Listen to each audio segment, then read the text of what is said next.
Welcome to student academy Haryana. जैसा कि आपको पता है एसएससी सीएट का एग्जाम अप्रैल के अंदर संभावित है, तो हम आज हरियाणा का इतिहास देखेंगे। हरियाणा के इतिहास के अंदर क्या रहा है, इतिहास के अंदर प्राचीन, मध्यकालीन, आधुनिक इतिहास के अंदर इतिहास से 5 से 6 मार्क के क्वेश्चन आपके एग्जाम में हरियाणा जीके के अंदर आ जाते हैं। सबसे पहले आ जाता है इतिहास। इतिहास को हम 3 भागों में बांटेंगे। सबसे पहले है प्राचीन पाषाण काल, पाषाण काल के अंदर। उसके बाद बांटेंगे हम हड़प्पा के अंदर, हड़प्पा के अंदर इसको अधो इतिहास भी बोलते हैं, अधो इतिहास। इसके बाद बांटेंगे हम 3 भागों के अंदर तीसरे पार्ट को, प्राचीन, मध्यकालीन और आधुनिक। सबसे पहले हम बात करेंगे पाषाण काल के बारे में। पाषाण काल में हरियाणा को 2 अक्षेत्र पाए जाते हैं। पाषाण काल के अंदर हरियाणा के कितने अक्षेत्र पाए जाते हैं? 2 अक्षेत्र। पाषाण काल में हरियाणा के 2 अक्षेत्र पाए जाते हैं। पाषाण काल में हरियाणा के 2 अक्षेत्र पाए जाते हैं। एक अरावली अक्षेत्र, एक अक्षेत्र पाया जाता है अरावली अक्षेत्र। अरावली अक्षेत्र ये मेवात कोटला झील के नजदीक पड़ता है। दूसरा पाया जाता है शिवालिक अक्षेत्र। शिवालिक अक्षेत्र, शिवालिक अक्षेत्र कालका, पिंजौर, पंचकुला की साइड शिवालिक अक्षेत्र माना जाता है। इन प्रारंभिक जो ये उत्थान है, जो हरियाणा 2 अक्षेत्र है, इनका जो उत्खनन किया था वो किसने किया था? डॉक्टर गाई पिलग्रिम ने। इन अक्षेत्रों का उत्थान जो किया था डॉक्टर गाई पिलग्रिम ने इन अक्षेत्रों का उत्थान किया था। ये अधो इतिहास, हड़प्पा अधो इतिहास के बारे में देखते हैं। यह था हमारा पाषाण काल। अब देखते हैं अधो इतिहास के बारे में। इसके अंदर जैसा कि आपको पता है, इस अक्षेत्र के अंदर कोई लिपि नहीं मिली, लिपि नहीं मिली, लिपि नहीं मिली। इसके लिखित साक्ष्य तो है, लिखित साक्ष्य तो है यहाँ पर, परंतु पढ़े नहीं जा सकते, परंतु वे पढ़े नहीं गए। ऐसा कौन सा इतिहास है जिसके अंदर लिखित साक्ष्य हो परंतु उसको पढ़ा नहीं गया? कौन सा? अधो इतिहास, हड़प्पा।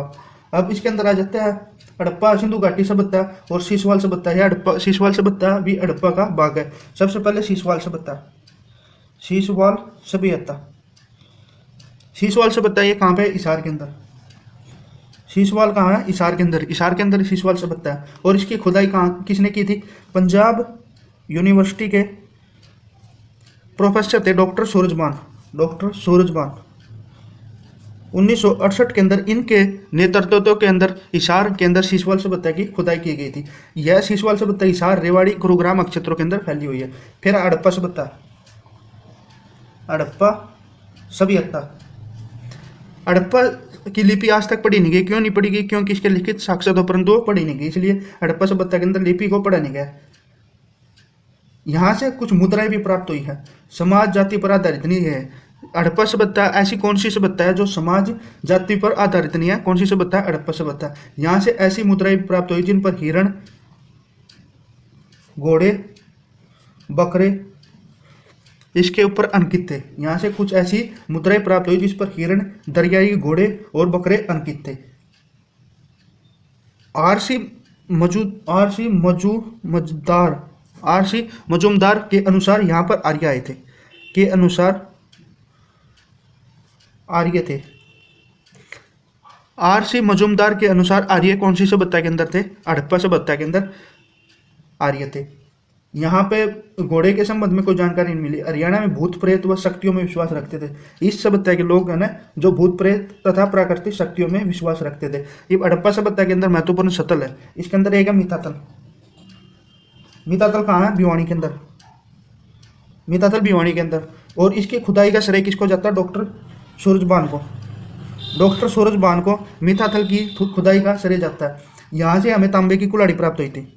तांबे की कुल्हाड़ी कहाँ से प्राप्त हुई थी? मिताथल से। तांबे की कुल्हाड़ी प्राप्त हुई थी हमें मिताथल से। इसके बाद नेक्स्ट आ जाता है हमारे पास बनावली। बनावली कहाँ आता है? ये फतेहाबाद के अंदर। बनावली फतेहाबाद के अंदर। और ये किस नदी के किनारे? बनावली सरस्वती नदी के किनारे। बनावली पूछ लिया जाए तो कहाँ? सरस्वती नदी के किनारे। और इसकी खोज का श्रेय किसको जाता है? RS बीस्ट को। और इन्होंने कब की थी? 1973 से 1977 के बीच। यहाँ से किस चीज़ के साक्ष्य मिले हैं? मिट्टी का बना हल, वह जो के साक्ष्य मिले, कहाँ से मिले? बनावली से। और मीततल की खोज का श्रेय किसको जाता है? डॉक्टर सूरजभान को। और बनावली का श्रेय किसको जाता है? आर एस बिष्ट को 1973 से 1977 के बीच में। और अन्य साक्ष्य मिले बनावली से, जैसे जूते हुए खेत के साक्ष्य मिले हैं, बैलगाड़ी के पहियों के निशान भी मिले हैं, और अग्निदेव के साक्ष्य भी मिले हैं।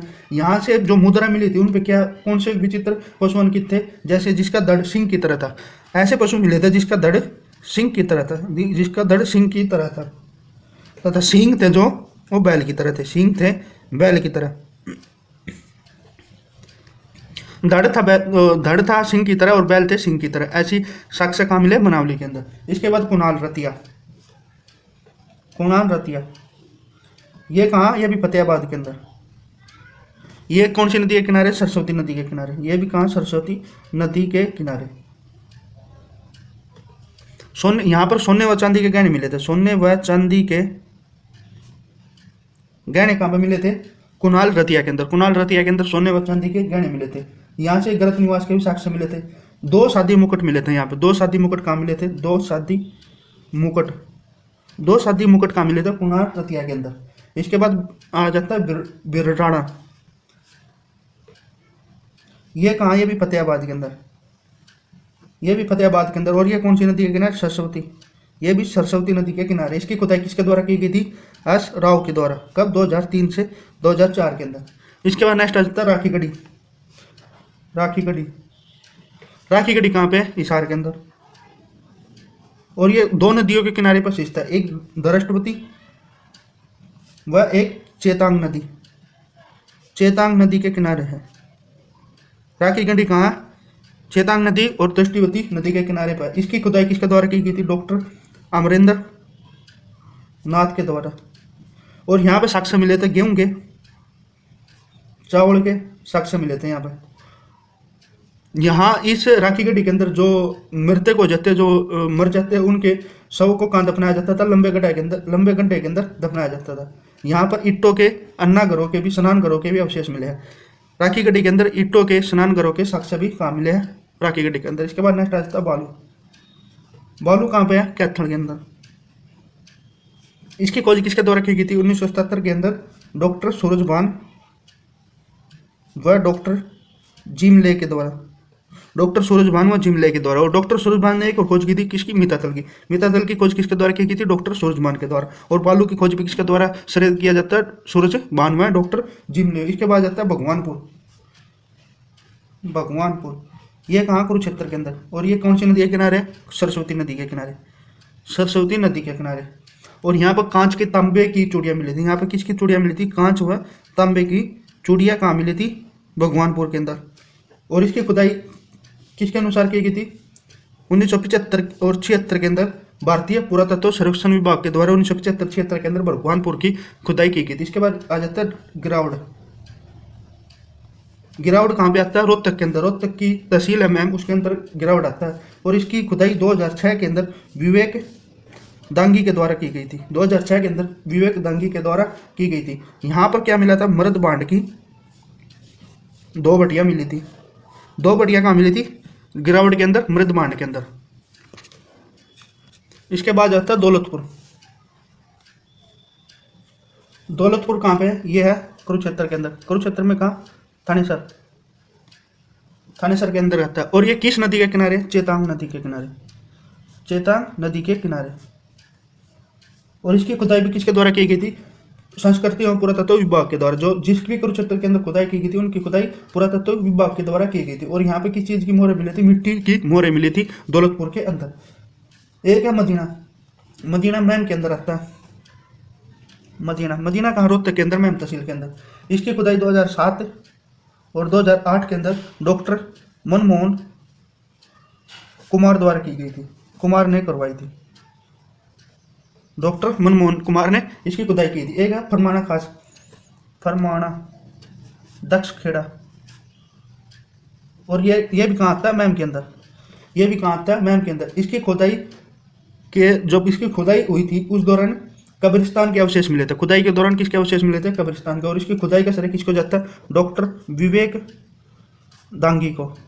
इसकी खुदाई के श्रेय किसको जाता है? डॉक्टर विवेक डांगे। और यहाँ पर किस चीज़ की क्या मिला था खुदाई के दौरान? कब्रिस्तान के अवशेष। कब्रिस्तान के अवशेष कहाँ मिले थे? फरमाना दक्षखेड़ा के अंदर। और यहाँ पे एक राखी गढ़ी, जो राखी गढ़ी के अंदर और भी मिला था, जैसे मानव खोपड़ी मिली थी, टेराकोटा उद्योग का वहाँ पे मिला था, ये कहाँ मिले थे? राखी गढ़ी के अंदर। और हड़प्पा सभ्यता का अंत किस तरह होया? हड़प्पा सभ्यता अंत किस तरह होया? हड़प्पा सभ्यता का अंत मैक्स मुलर है कि मैक्स मुलर के अनुसार तो हड़प्पा सभ्यता का अंत कैसे हुआ? बाढ़ आने से हड़प्पा सभ्यता का अंत हुआ। और जॉन मिलर के अनुसार हड़प्पा सभ्यता का अंत किस लिए हुआ? आर्य के कारण। जब आर्य का आगमन हो गया था तो हड़प्पा सभ्यता का अंत हो गया था इसके अनुसार। तो ये कुछ इतिहास के कुछ इंपॉर्टेंट फैक्ट्स थे। इसके बाद हम नेक्स्ट क्लास में कुरुवंश देखेंगे। आज के लिए इतना रखते हैं। उम्मीद आपको वीडियो अच्छी लगे लाइक करें, शेयर करें और चैनल को सब्सक्राइब करें। Thank you.